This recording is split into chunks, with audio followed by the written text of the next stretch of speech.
Hello, everybody. Welcome in. Hello, everybody. We're off to a great start.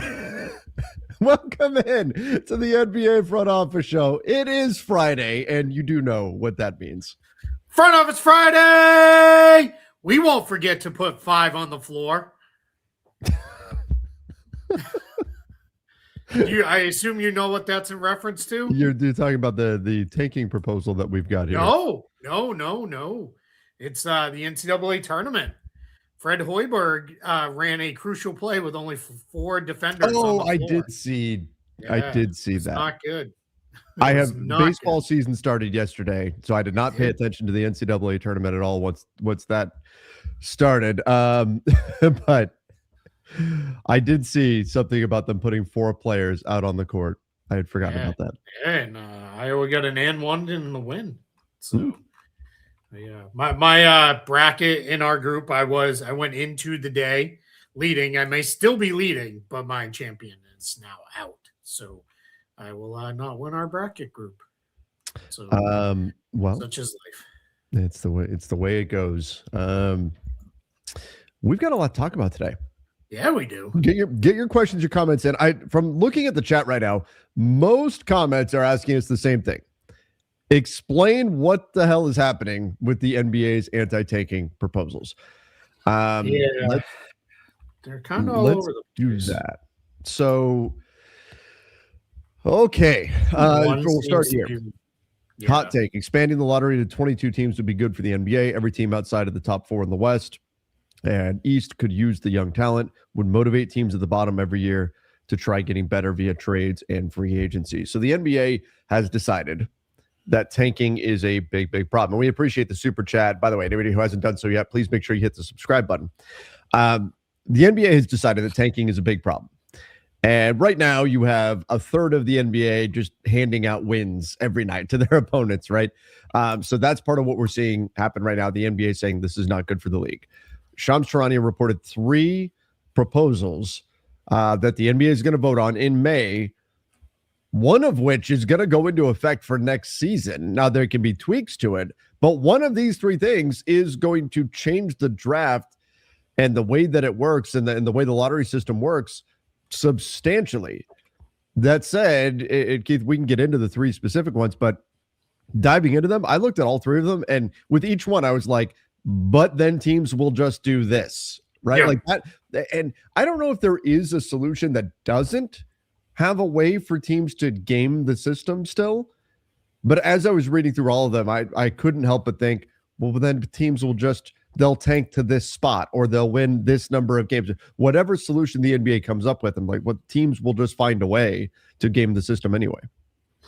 Yeah, I like the one I like best is the first option, which was the 18 teams make it, and then they do the 8% for the non-playing tournament teams. Playing tournament teams would get, I don't know why they didn't just put 2%, 2.5%. They split a 20%. Yeah, it ends up being 2.5 each, unless they're going to do it in some order. Well, I guess it said in descending order, so I guess they would kind of tweak it that way. So for me, I would say that's the best one of the group. I don't love the playoff teams being in there. Playing tournament, sure, they didn't make the playoffs. I don't know that I want the playoff teams being part of it, but if that's what it needs to be, that's fine.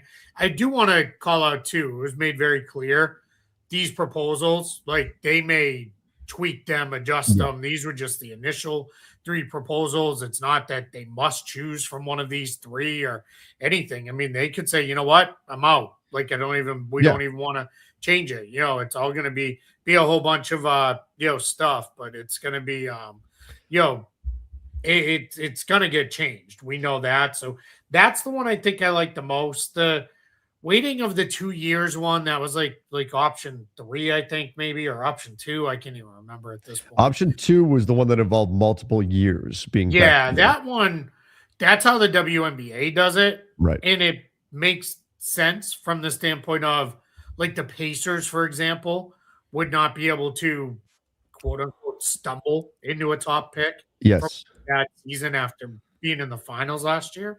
So they'd have to figure that out. So we'll see kind of how that comes together with this. So that it just feels complicated. And then the last one was the one I think I liked the least because there were just like some stuff I didn't like in that one. It was what was that one? That was the bottom 5 is locked into a top 10 like pick. You move the goalposts. Teams will tank to the bottom 5. Yeah, I'm just trying to get in the bottom 5. So yeah, so we'll see with that. Just to pull this up because it's all related to the same thing. Weird that there's nothing about pick protections. Well, that's probably going to be like in addition to. This was really like how do we change the lottery itself? That may be in addition to type thing because I think pick protections is a whole kind of related but separate issue where you could kind of get that done in a certain way. I do think pick protections would be huge if they go with that third proposal. Though my first thought was we're going to see so many teams top 5 protect picks. Yeah. It's going to be just top 5 protect. You know what I mean? Like that's you top 5 and then you just tank into the top 5. So 100%.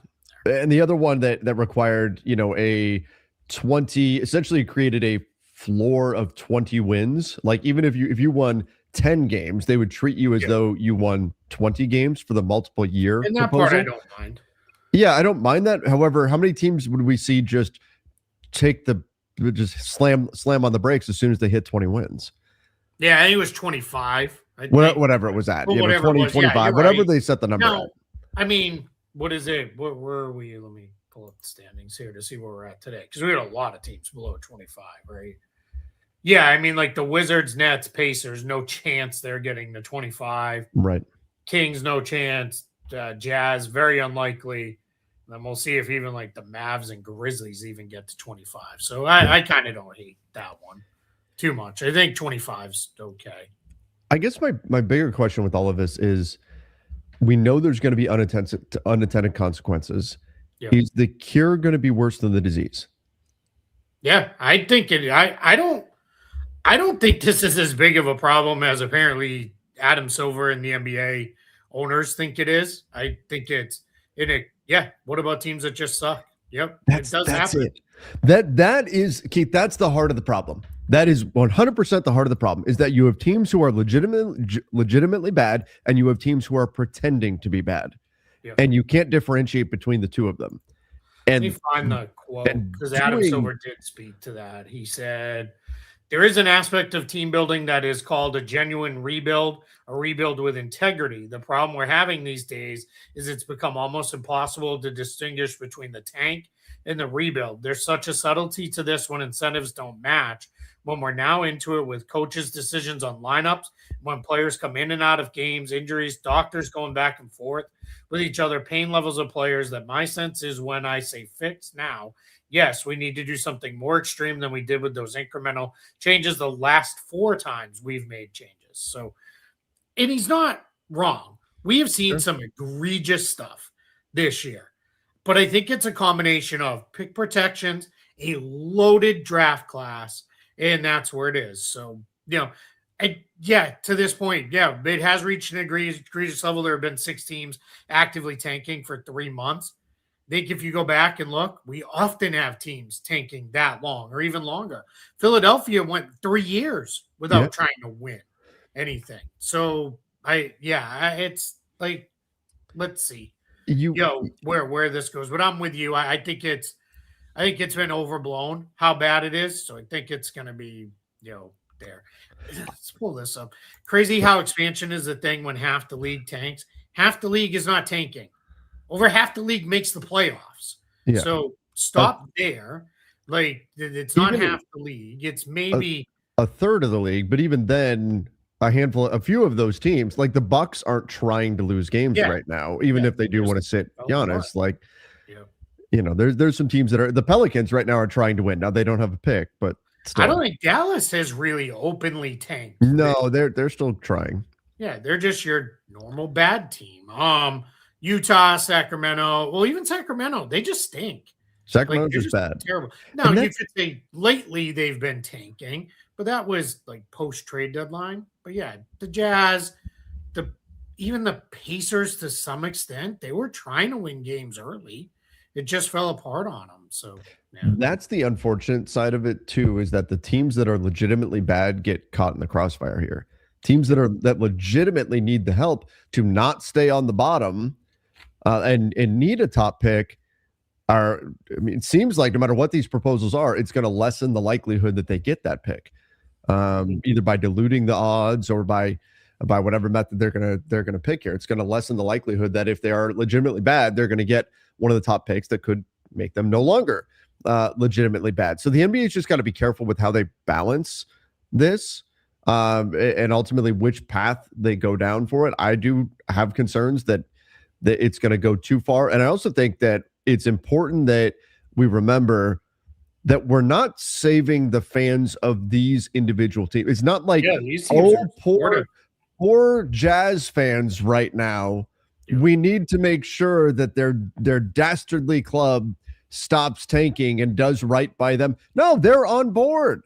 They're very much on board. If you're a fan of a team and you're looking at the top of this draft class, you're going, yes, please give me one of those guys. Really, the benefit from a fan perspective is for fans of other teams that are tuning into these games. It's the casual fans that are tuning in and watching these games. It's maybe for fans buying tickets, saying, I don't want to buy tickets to a team that's going to lose. But ultimately, if you're a fan of a tanking team, you're hoping you lose every game by one, because you look at what's happened historically over the NBA. When you get a top pick, that is the path to not just immediate success, but sustained success. Well, so you're not saving the fans of that team by eliminating tanking. And one of the ones that really set this whole thing off was the Jazz not playing players in the fourth quarter of a very winnable game in Orlando. Well, how many people were tuning in to watch Magic Jazz that aren't Magic fans who are like, great, thanks, we need a win, we'll take it. Or Jazz fans that are like, this is great, we do not want to win. It's not like random dude in Nebraska was like, Magic Jazz tonight, let's go. Right? Like, that's like, everyone got what they wanted. Yeah. I mean, now if it turns into, man, we've tanked so much now, no one's coming to our games. Well, I kind of then, you did it to yourself there. Like, figure that out. Like, now, if it got to the point where it was so imbalanced in this year, that's been fairly balanced in the two conferences as far as teams not trying super hard to win. It's been like, if it was like, man, there's like 5 East teams not trying to win. All right, well, yeah, then some of those teams are going to stack up wins, but it doesn't really change anything minus who has the best overall record. Because it's not like the Celtics getting wins over tanking Wizards team helps the Suns make the playoffs. It does nothing. That way. It sucks that it's like, man, we only have one tanking team in our conference, but it's just a little messy, with that way. So it's it'll be interesting to see how the NBA approaches this, but Adam Silver wants to remove any incentive to be bad. And we'll see. And I shouldn't just say Adam Silver, because obviously there's Adam Silver works for the owner. We have to remember that, right? We act as though Adam Silver is this dictator ruling over the NBA, and that's it. He works for the NBA owners. He works for them. And anytime you're the commissioner, right, you're the one up there taking the punches for the people you work for with a lot of that. So,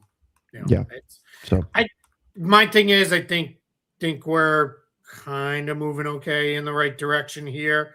I think it'll be good to tweak some of these a little bit. Let's see if maybe they can get it to a little bit better of a place. Yeah, we'll see if they can.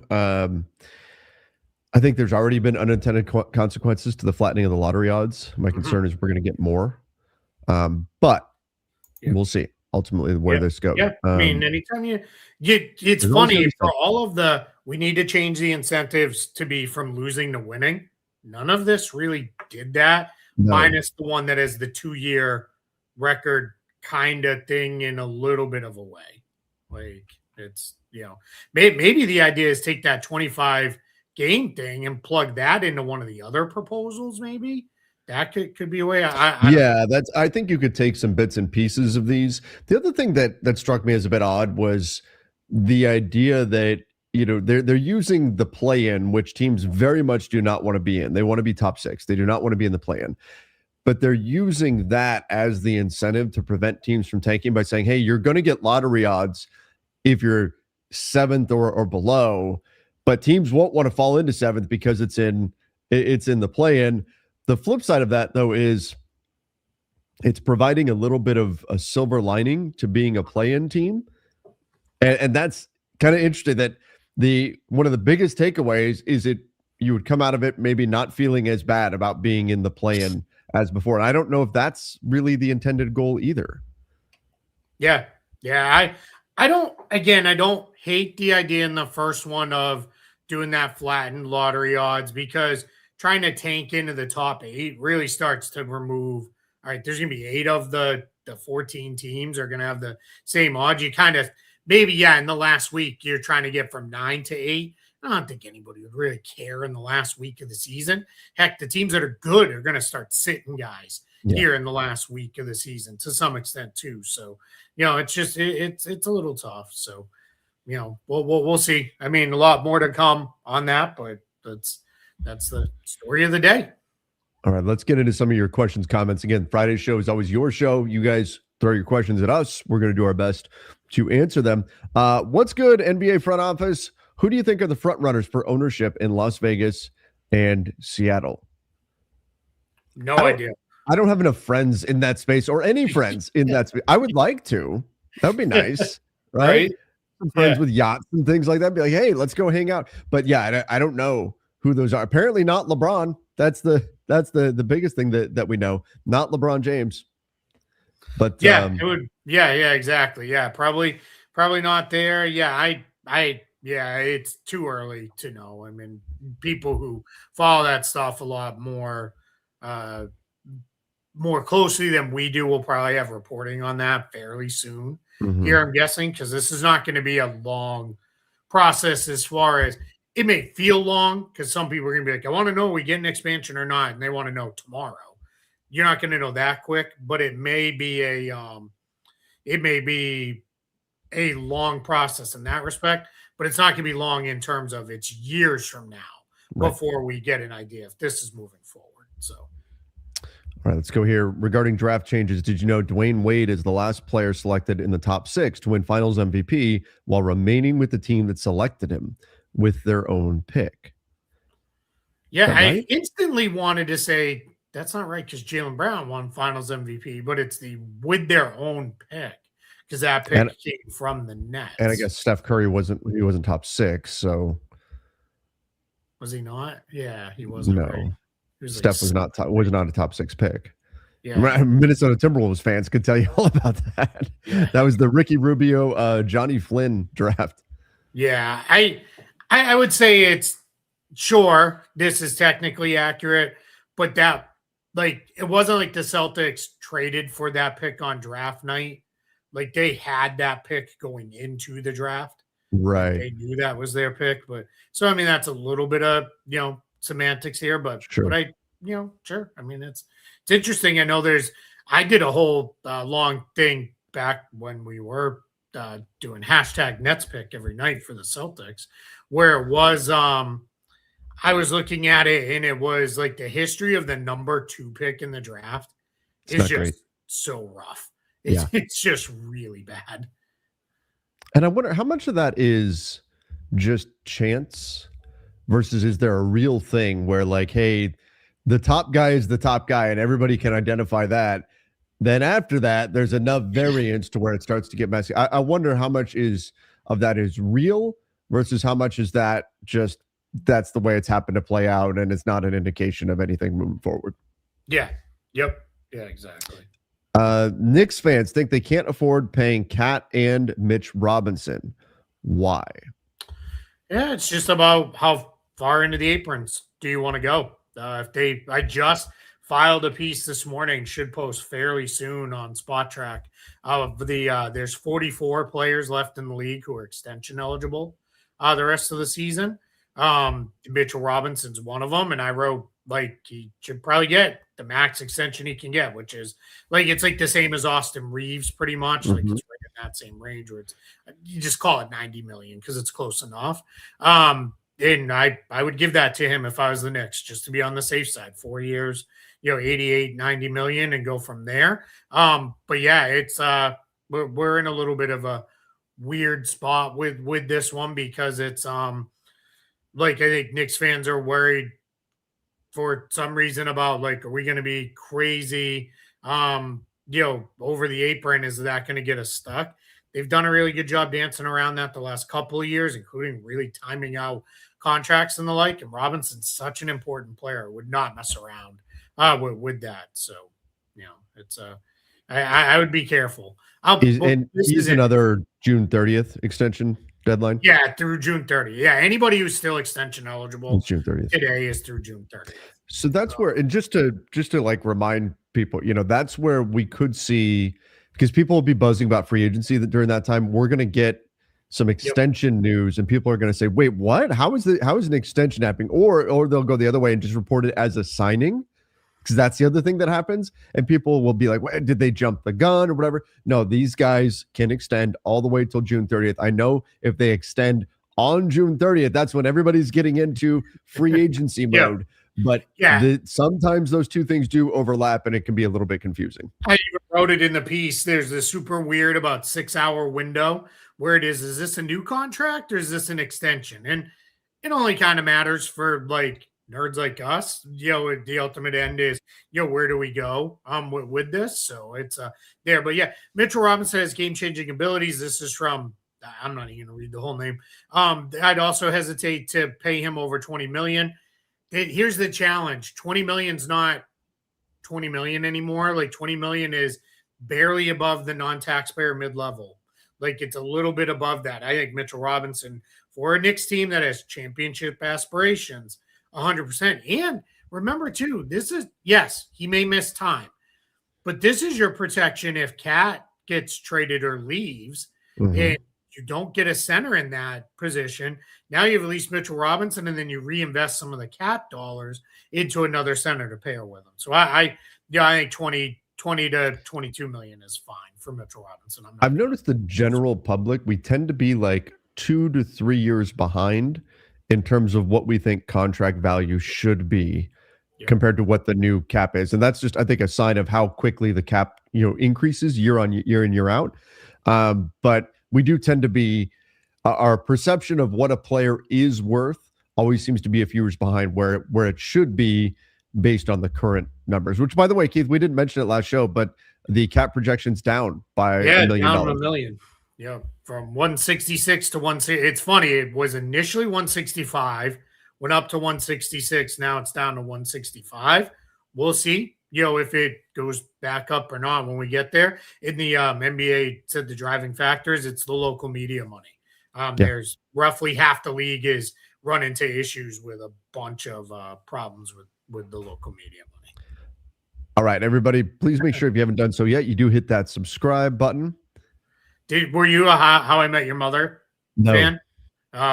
There's a running joke in that where if they ever said like general knowledge or general public, it's general public. As though it's like a military rank. Yeah. I like it. Yeah. I like it. I can get aboard. No, that's long been on my like shows to try and just never ended really crappy. That's the only thing I would say. The finale was not good. The whole rest of the show, excellent. Loved it. Okay. That's sad because ratings have gone up. Yeah, the national TV ratings are up, and the national TV stuff is doing really well. Even the streaming stuff is doing really well. It's the local, what's happened in the local market. It's nothing to do with ratings. It's that FanDuel, what was it? Diamond Sports was the like parent company of FanDuel Sports, which took over like half of the RSNs in the league. They basically went belly up. They went bankrupt, and it's caused a lot of issues. And now we've seen several teams take their games to go free over the air and just do streaming. And there is no local money coming in necessarily for those. There's some ad money coming into the teams, which then goes into the general pot for everybody. But it's a little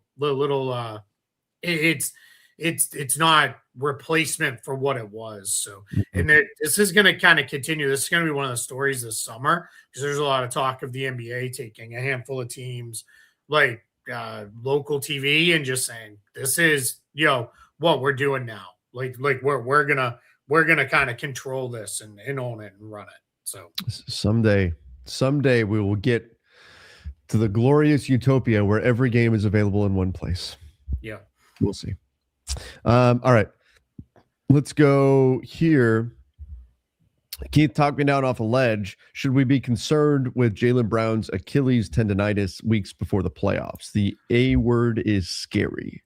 Yeah, I mean, yeah, obviously after last year. Yes. Here's what worries me. He was questionable yesterday with left calf tightness. Today he's out with left Achilles tendonitis. That's not great. So who knows how much we're going to see Jaylen Brown play the rest of the way. I think we'll see him rested quite a bit here when the Celtics can and not play him. I believe he's a game shy of meeting the postseason awards markers because he's at like 65 games, but I think he's got a couple of games of under 20 minutes if I remember right.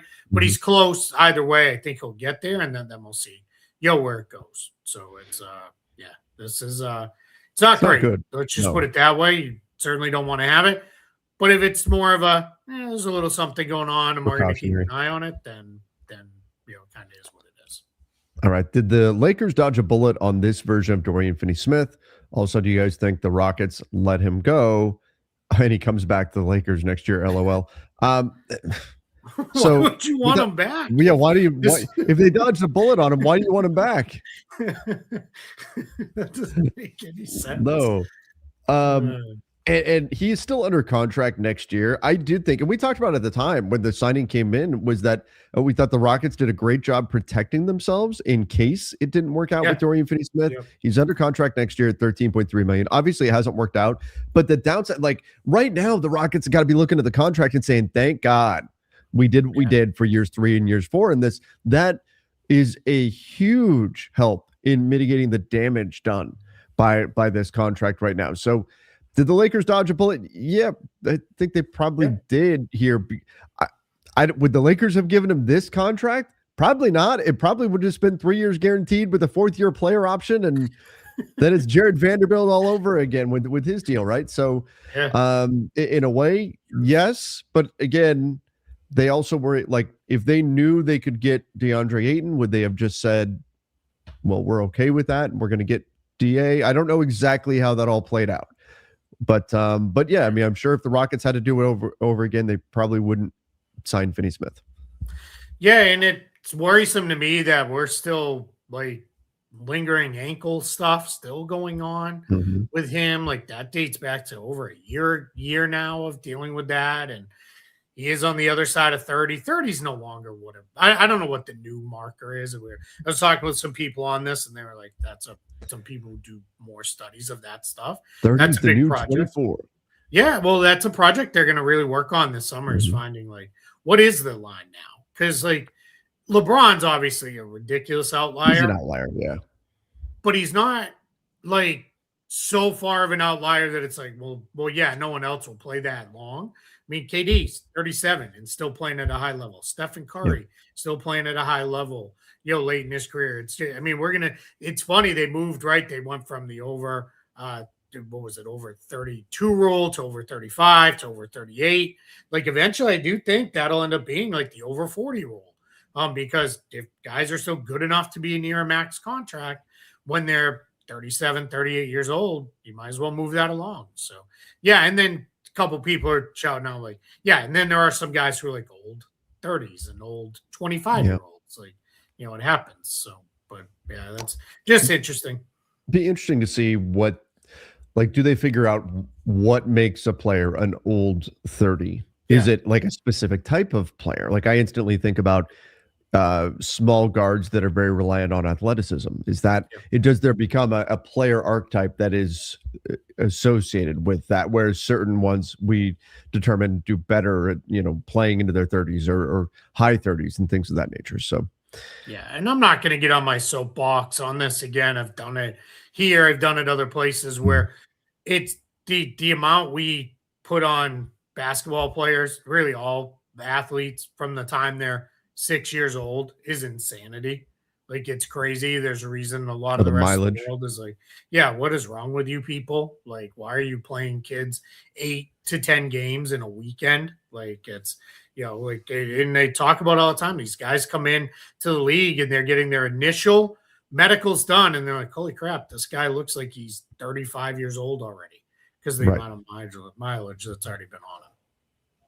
All right, let's go. Let's go to this one. Said you guys were great on NBA TV. Oh, thank you. Well, thank you first of all for that. We definitely enjoyed that. That was a good time. Yeah. For me, is it fair to root for star players to get traded when their team is bad, but also be against tanking? I don't know. So root for star players to get traded. Yeah, I get it, because you're kind of like, I don't want to watch this awesome player just wasting away on a terrible team.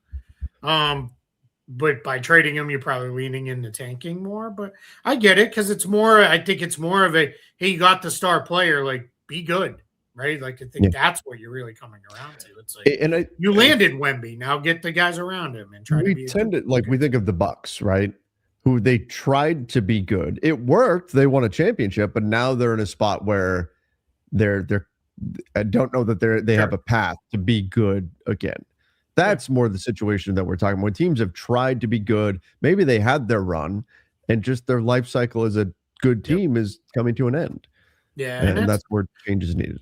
And we are definitely in the age of very few guys are going to go wire to wire with one team. Like, it's just not how it really plays out anymore with this. This guy also said in the chat, please read my super chat anyway, despite my screen name, and his screen name made me laugh. Then he said his friend changed it, and he doesn't know how to change it back. He doesn't know how to change it back. Oh, man. So, as always, I am nothing but a 14-year-old boy at heart with the sense of humor of one. No, that's okay. It's what keeps us having fun, right? Yeah. If when the lottery is expanded to 18 or 22 teams, does that increase the value or devalue first round picks? That's a good question. You could go both ways, right? Because you could say it increases the value because more picks are eligible to move up in the thing. I did want to say this. The value of mid-round picks. Yeah, for sure. I did want to say this. I did like the idea that in all three of these proposals, we are deciding the entire order by the lottery. Like, it's not just like some of them had like only 5 teams, like that one where they're calling it the 5x5 or whatever. Yeah. 5 teams for the top 5. But then even the rest of the picks in the lottery are still going to be determined by drawing. I do like that part of it. I think that makes it a lot more interesting, other than, hey, we only decided the first handful of picks. So that part's a little more fun with that. But now you could argue it devalues, because I have, like, if I'm a high certain, I think you're going to have a high pick, it's not as certain to land in the top 5, 8, whatever it may be. But yeah, it's I think it does. It devalues the if you see a team that you predict is going to be bad, and they're offering you their draft pick under most of these proposals is not as valuable as it would have been on the previous one, because it's less certain that it's going to be one of the best picks. Yep. That's the downside. But like, is the 15th pick percentage wise now more valuable if it's a 1 through 18 or 1 through 22 or whatever lottery? 100%. Yeah, absolutely. Yeah, but then that's where you get into pick protections, though. Teams will go, well, but we're going to do top 5 protection, but we're going to do top 8, whatever. Yeah, all these have to come with changes to the pick protection too. Yeah, and then this is true here. This is a good call by Sky Falcon. CBA already increases the value of picks because it's a cost-controlled asset. Yeah, it's that way in every sport. I mean, the NFL, they openly will say the single best asset you can have is a quarterback on a rookie contract, because it's like your most important position is now on a team-friendly contract. Yeah, in the NBA, like Wemby is absolutely the best bargain in the league. It's not even close, because his contract is confined on the rookie scale deal. Like, so yeah, that's absolutely true. All right, let's go to this one here. Off topic, but they updated the MVP ladder. No way Wemby named reasons and jumps to number 3, and Luka isn't top 3 anymore. No way Joker and SGA is in front of him.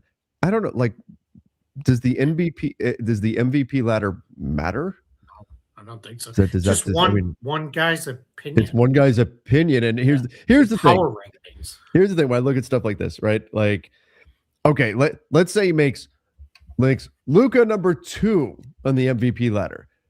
Then Jokic fans are gonna be like, no way is Luka ahead of Jokic because blah blah blah blah blah. Right? If Luka's number 4 on it, no way is Jokic ahead of him. No way is SGA ahead of him. Right? People are going to be upset about the ranking no matter who goes where, but it doesn't ultimately determine who. It's just something fun to talk about. That's it. Like, don't worry too much about it. They're all great players, and we'll see how the MVP vote actually comes around. But ultimately, it's all just designed to get people talking and debating over where players should be ranked, and people are largely not going to agree, and then it's going to create more of an uproar. In fact, if anything, there's incentive to make a controversial ranking because that will get people talking more. Yeah, I mean it's like I said, it's like the power rankings, right? It's like they don't really mean anything. It's just a way to get people talking. What does mean something is pay attention because he's going to do one more. They said is the Tim Bontemp straw poll because that represents how voters are actually thinking. Those are and that's talking to actual voters. Yes, exactly. Yeah. So once you're getting down the voters, you're getting into a place where it's like, okay, we're now getting the way that guys are thinking. So the last part of this, yeah, I have no problem if you want to say Luka's in front of Jokic. That's okay. But SGA, like, no way. Come on. SGA's been incredible and he's on the best team. I think SGA is still the favorite. I've seen some people said, "Oh no, it's actually this guy's the favorite" or whatever. I think SGA is still the favorite, and I think when there's a straw poll, I mean, Keith, I could if I tweeted out right now my MVP rankings, and I did, I don't know, SGA, Luka, Wemby, and then wanted to be a little, throwing like Jaylen Brown, and then go a few before getting to like Jokic or something like that, right? I would get a bunch of people in my mentions, or if I went, especially I would get a lot of pissed off Lakers fans if I put Luka like 6th or something. You could totally manipulate that so that you get a lot of responses, people sharing it, all of that kind of stuff. There's incentive to do that. So I always take all that stuff with a grain of salt. Yeah, I don't. And so honestly, it's not. And I'll say this too: when people get so angry over like, how is my guy 3rd and not 2nd? Because these guys are all awesome. That's the bigger thing. Don't lose sight of that. Don't lose sight of we get to watch amazing players because you're so caught up in, is this guy better than that guy? Enjoy watching these players. That's the most important thing. Yep. Agreed. All right, let's go here. How will it work with 2 expansion teams with an 82-game season in terms of playoff seeding and tiebreaker in the regular season series tiebreaker? The easy answer is we have no idea because we don't know what they're going to do with divisions and conferences and the schedules. So. And the plan, and it could stay exactly as it is. It could be, where you still, obviously you'd play some teams less with there being 2 more teams in. But I think it's also a mistake to simply look at what the NBA did the last time we had expansion and say, well, they're just going to copy and paste that. They might, but it's a very different world today than it was back then. So we're going to have to wait and see ultimately what the rules are. I know there's some comments coming in about, who would be your top 8 protected player. We don't even know if that's the way it's going to be. It's a whole new world now. Yep. Completely agree. Yeah. We're just going off what we think we know, and we'll see when it gets there. This question from Kevin said, what do you think the odds would be if San Antonio versus OKC in the Western Conference Finals? Who would be the favorite? He said he's leaning San Antonio because Wemby will force OKC to shoot a bunch of threes, and that's their biggest weakness. Would San Antonio, even though they're right now, OKC is the 1, San Antonio is the 2, it may not finish that way. OKC has one of the most difficult schedules remaining. We'll see. Of course, they have a 2-game lead right now, but who would go into the series as the favorite, given that San Antonio has had some success this year against OKC? I think it would still be OKC. Now, we're a long way off. Like, tell me who's healthy on both teams by the time we get there, because this would be a series that's going on in the middle of May. By the time we would get to that point, because they're definitely going to be 1-2 in the conference. There's no question about that. So it's like, yeah, I still think OKC probably holds off the Spurs, and finishes with the top seed, but maybe the Spurs catch them, but we'll see. I would still probably go OKC.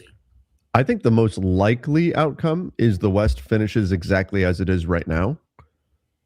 I think that's the most likely of all the possible scenarios out there. It is very close, but just looking at the schedules and everything of all of these teams, I think this is the most likely outcome. But if you told me, is it going to be different or stay the same? It's more likely that it switches up somewhere than it stays as is. Something changes. But if you had to pick an individual outcome, I think this one is the most likely of all the individual outcomes. Yeah, I think that makes sense. I think they're gonna just I can definitely see that being the order, and I'll be pretty fired up because it's going to be some pretty fun series if that's how for sure goes down. Definitely. But if that's the case, because I think they'll lose either way, it would be kind of more fun if the Clippers beat the Suns in the play-in game and the Clippers went to San Antonio, just Kawhi and the Spurs. That'd be fun. Yeah. I don't think the Spurs or Clippers have a chance of beating the Thunder or the Spurs anyway, or Clippers or Suns rather.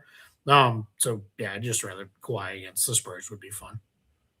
There's a history between the Suns and the Spurs though too. True. Yeah. Yeah. Nobody, even Pop's gone from that now. Right. He was the last one there. So, which 8 players of your team are you guys protecting? What? Who knows who's even on the teams at that point, or if it's even going to be 8 protected? Yeah. All right. Let's do it though. Like, let's just do it as if it was today. As if it was today. Okay. So you want to do? I'll do the. No, you know what? You do the Celtics and I'll do the Lakers. Well, okay. Let's flip it. Nobody gave us rules. We make the rules here. I am the captain now. And keep in mind, anybody who is a free agent does not count. Except restricted free agents. Except RFAs. But and we'll just assume options are like, well, yours would be hard because there's not 8 guys. I'm going to just assume all the options get picked up. Okay. Except for Austin Reeves. We'll assume he's a free because we know he's going to opt out. I think my decisions are done then because I think there's only 8. Yeah, that's pretty easy. 5, 6, 7. Nope, I'd have to make one choice. Do I keep Bronny or do I keep Kobe Buffkin? Oh. Or do I let Dalton Connect go? Actually, you know what? Yeah. All right. I can do mine. Mine were easier. Okay. So obviously Luka is capped. I would keep Ayton. I would keep Laravia, Marcus Smart, Adu Turo, Jared Vanderbilt. Actually, I'm going to change it here on the fly. I'm going to keep Connect, and I'm going to keep Buffkin, and I'm going to keep Bronny, and we're going to expose Jared Vanderbilt just because I want off the contract if they take him. Okay. So, yep, that was actually pretty easy. That makes sense. And then we look at Boston. I mean, obviously, you're keeping Tatum, Brown, Derek White. Yep. You're going to keep all 3 of those. Peyton Pritchard, you're going to keep. So that's 4 there. I'm assuming you would keep now. Vooch, we're not going to worry about because he's a free agent, so he doesn't exist there. I'm assuming you'd be keeping Keita, who's been pretty good. So there's 5. Gonzalez would be 6. Then we're getting into. Do you see Sam Hauser positive value on that contract? Yeah, I would probably keep Hauser. Okay, and then 7. Yeah, I agree there.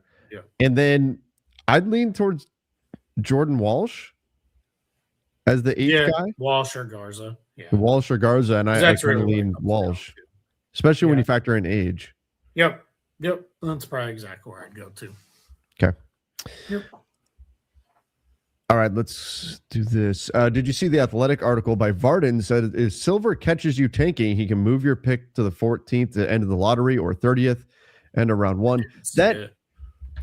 That's interesting because how do you what are the qualifiers there, right? And that's something that I think would have to be very defined. Yeah, how do you prove it?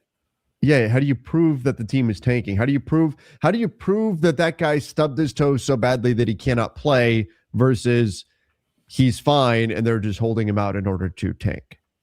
Right? Like how do you prove it? How do you prove that the coach is playing lineup? Like if a team really wants to go down the rabbit hole, coach says, "Hey, guys who are on the floor, we're going to run the scheme that does not work for us. We're going to get better at that scheme and let's run that all game long." You know what I mean? Like that's, hey, we're going to post up DeAndre Ayton all game and force feed him shots. Luka, sorry, your shots are going to go down this game. That's going to be the path that we're going to take through the right. I mean, what is tanking and what is not? Where do you draw the line? That's the thing that worries me about that. That's a lot of power. But again, Adam Silver does not, he doesn't control the league. The owners are his employer. So I would have to imagine there'd be some form of checks and balances in there. And then does the Players Association get involved too when we're talking about tanking? And is he penalizing players who are sitting out? Anyway, that to me just feels like a slippery slope. Yep. Yeah, I'm in agreement with that. So the some of this guy says, what did the NBA propose? It's on ESPN. You can pull it up. We already went through it. There's 3 different ideas for now, but they're not like locked in there. All right. So this is from Jake Fisher. Yeah, I was just pulling that up. So I'll start reading it while you put it on the screen. The NBPA is proposing a 3-prong approach to the league's ongoing tanking lottery reform discussion. Would first financially reward wins and penalize losses. Second, flatten lottery odds. And third, strictly enforce meaningful penalties. The union has suggested distributing national TV revenue tied to regular season, team performance, and conference seeding, similar to how it works in the English Premier League, where each higher seed would earn an additional $10 million of TV revenue. It's interesting. In addition to flattening of the lottery odds and expanding the lottery to 18 teams, the NBPA is proposing odds for the league's bottom 10 teams should be set at 7%. Instead of 8%, the remaining 8 should be at 3.75%. So you're just tweaking the percentages slightly. And lastly, the union and other league figures are pushing to employ additional penalties to punish blatant tanking. This may be what the guy was saying Varden was referencing. Could be. Too. Such as reducing a team's lottery odds or moving their pick to the end of the lottery or the first round or stripping them of their first round selection. Oh, could you like it would have to be pretty egregious to remove a team's first round pick. Yeah. That I guarantee. I don't know how much the union likes that either, because you've now removed 4 years of guaranteed contract money from not 4. It's really only 2 with the team option, but you know what I mean. Like you've taken away a 4-year contract from a player. Like they already don't love that when they take away a second round, but second round they don't complain too much because those guys then it's like, all right, one guy gets Austin Reeves it and pick his destination versus having to go somewhere. So interesting. Yeah. I mean, some little tweaks to the percentages and things there. Again, I don't necessarily love the idea of like the 9th worst team flip that, the say 18th best team in the NBA. I don't want the playoff teams getting a number 1 pick. Yeah. I don't want the playoff teams in it at all. Keep it to the 14 non-playoff teams. I don't know why we have to add. We already saw the Mavs jump way up, the Spurs jump way. We've seen a bunch of teams jump way up to the point where, look what happened with Detroit, right? The worst record, and they fall to 5. Yeah. Do you have the because we got to do our tankathon spin anyway. So you have that.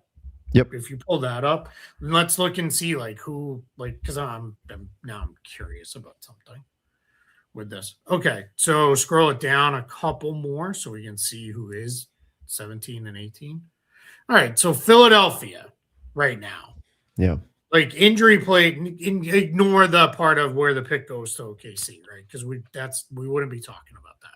Right. But Philly right now, like Yeah. Or imagine if that still was that way, that pick goes to OKC and like Philly, like what's then their motivation to even try to win I guess to win the playoffs, but like, yeah, it's just weird. I don't I'm worried. I'm worried that they're going to create more problems. Yeah. Yep. And everybody's going to lose. They're going to lose their minds. Well, I almost cussed again. That would have been 2 out of 3 Friday shows in a row. And then I got to go to church. Yeah, I don't know. I don't like it. I don't like it. But I don't like putting the playoff teams involved. While we're here, let's spin the wheel. Yeah, let's do it. Remember, guys, one spin only. That's it. One spin. Okay, remember what's at stake. The Pacers only get their pick if it's top 4. That's a big thing happening here. The Wizards top 8 protected. They're going to be fine there. But the Utah Jazz also top 8 protected right now, currently with 5th. So some teams with a lot on the line here. All right, let's do it. Let's go. Oh, Atlanta. Oh, and loving life. Oh, the Pacers. The Pacers, Nets, and Wizards, all the worst. Wow. Dallas into the top 3 again. This is the problem with flattening the odds, though. The teams who have the worst records moved all the way back. Now, we could say, are the Pacers actually bad? But Brooklyn, Washington, these teams are bad. And they're getting the 6th and 7th pick in this year's draft. And then Atlanta's been on a run. They get the number 1 overall pick from the Pels. That's blame the Pelicans for that. But Utah moves up 3 spots. Dallas moving up again to get the 3rd pick here. I mean, Cooper Flag. That's the other thing that's not in there. Anything that says you can't get a top 5 pick in consecutive drafts. Yeah, there was a lot of buzz about that. Yeah. So, yeah, I mean, Pacers lose their pick entirely. The Nets and the Wizards move back as far as you can. So, and somebody just said in the chat, like they say one spin only and then spin more than once. No, we don't. We spin it once. That's it. Yeah. We do when we're not on the show. Then I might spin it 100 times. But that's how I spend the bulk of my day. Honestly, it's just in fact when I'm recording stuff, I'm actually just spinning that wheel behind the scenes. As a Clippers fan, I'm okay with this spin. I imagine you would be. You get the 5th pick in the draft, right? I mean, the Pacers gambled their pick on effectively a coin flip. They have a 52% chance of keeping their pick. Now, if they lose this one, they get their 2031 pick, so that matters. But still, they would obviously much prefer keep the pick right now and add more to their team that expects to be good next year. And you got Zubac, so it's not a bad what is that consolation prize, I guess. All right, how will it work with did we already do this one? Mm-hmm. Okay, we did that one. Can't forget about the game. I'm assuming that's more How I Met Your Mother stuff. No, I don't. I think it's probably from me. Maybe. I don't know. Maybe. Is that a joke in How I Met Your Mother? I'm going to ask my friend Philippe. He loved that show, so I'll have to ask him. All right. Seems like they don't want expansion teams to tank after starting. What do you think? Yeah, I don't know. Expansion teams. I don't think any of this is designed around the expansion teams. No, expansion teams are inherently bad as is. Yeah, it takes them a little while. Suns got a lottery pick in the 2nd round. Rasheer Fleming is different. He was one. Didn't they move up in the 2nd round in order to get him with the 31st pick? Yep. Because everybody saw that he fell, and a lot of teams were interested in going and getting him. Yeah, after his reps made it pretty clear to a couple teams, hey, we've got somewhere we want him to go. Yeah. Like, please do not draft him. But forget Rasheer Fleming. They landed the best pick in the 2nd round already with my guy. Let's go. Keith, death, taxes, and Keith's love for Oso Ighodaro. That's it. Yep. It goes.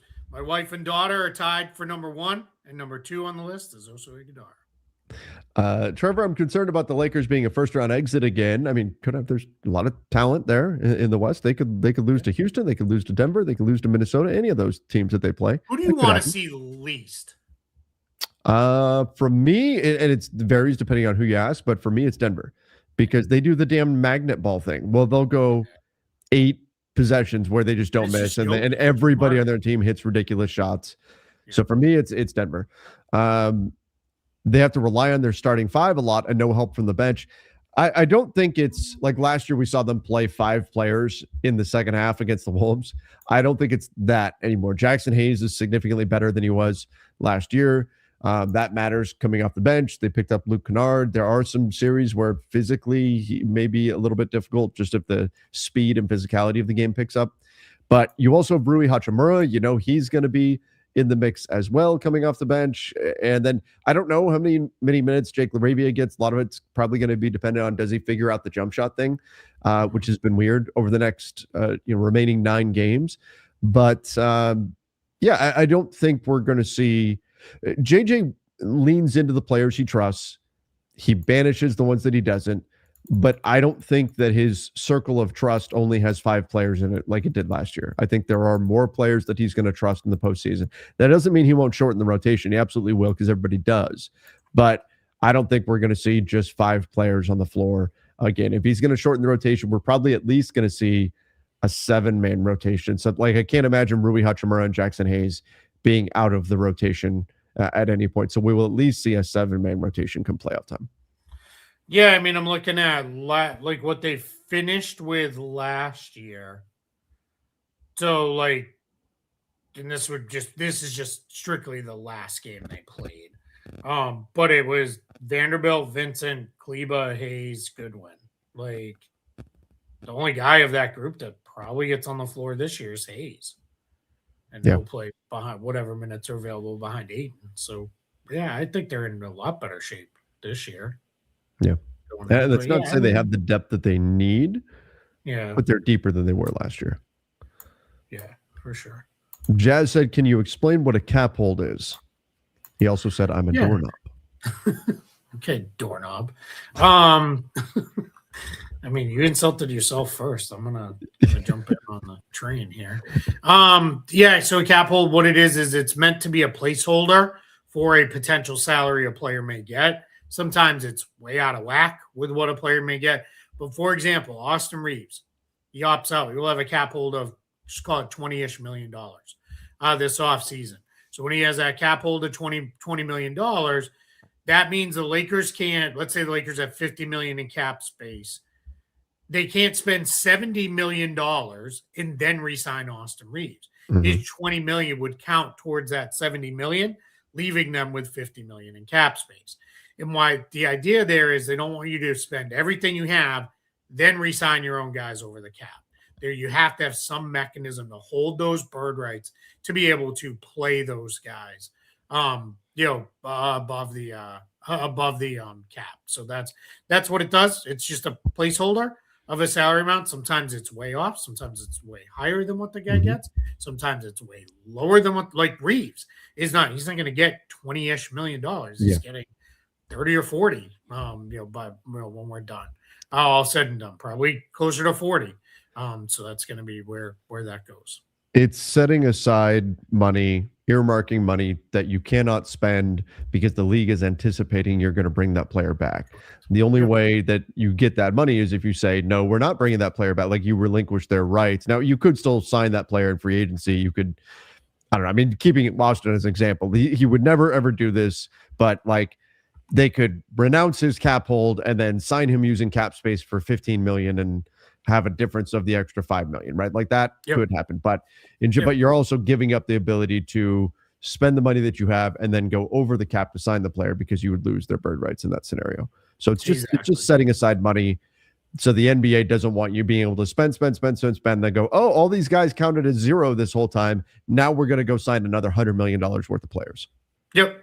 And somebody in there saying Rui has $27 million of cap hold, and he'll I mean, that's just the way the math. It's just a formula.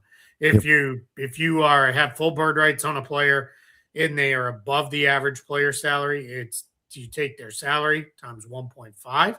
They're below the average player salary, it's times 1.9. And that's where that goes. What was the variable you talked about in the past with what Reeves gets? It's not what he gets, it's what his cap hold will be at. Right now, his salary is just on the north side of above the average player salary. But if the average player salary comes in slightly higher than the estimated, he could be on the other side. And it just changes how much his cap hold is. It'll change the Lakers' potential cap space by a little bit, not so much that like they can't work around it. Right. Okay. Well, do it. We get to all the super chats. We did. We did some interesting tanking rules that we got into today. A lot of good questions. Thank you everybody for joining us. And Keith, we got some exciting stuff going on in the sports world this weekend. I got a couple quick things. So I do have a piece that'll be up on Spot Track later, talking about the players who are still veteran extension eligible. Just a little minor spoiler. There are a handful of guys I think may still sign extensions. And some of them maybe people are like, wait, what? Like, why would they want to extend that guy? And a lot of it's about putting some money on the books that can be used in trades later. So read the piece when it comes out. Starting next week, definitely before we talk to you guys on Friday, my off-season preview series will start. We go in order of elimination. Already had 8 teams eliminated. So I want to get ahead of it before we're at the end of the season. I'm like, all right, I got to write 10 of these things in one weekend. So I'll have a couple coming out on off-season previews and everything. We're ready to go. So keep an eye out for that. All right. We'll keep an eye out on those. I don't know what time the piece is coming out today. It'll be sometime this afternoon, I think. I'll watch my socials. I'll definitely put it on Twitter. All right, everybody. We appreciate all of you. If you haven't done so yet, please make sure you hit the subscribe button. Follow us over on Apple Podcasts, Spotify, wherever you listen to podcasts. Have a great weekend. Till next time. See ya and stay safe.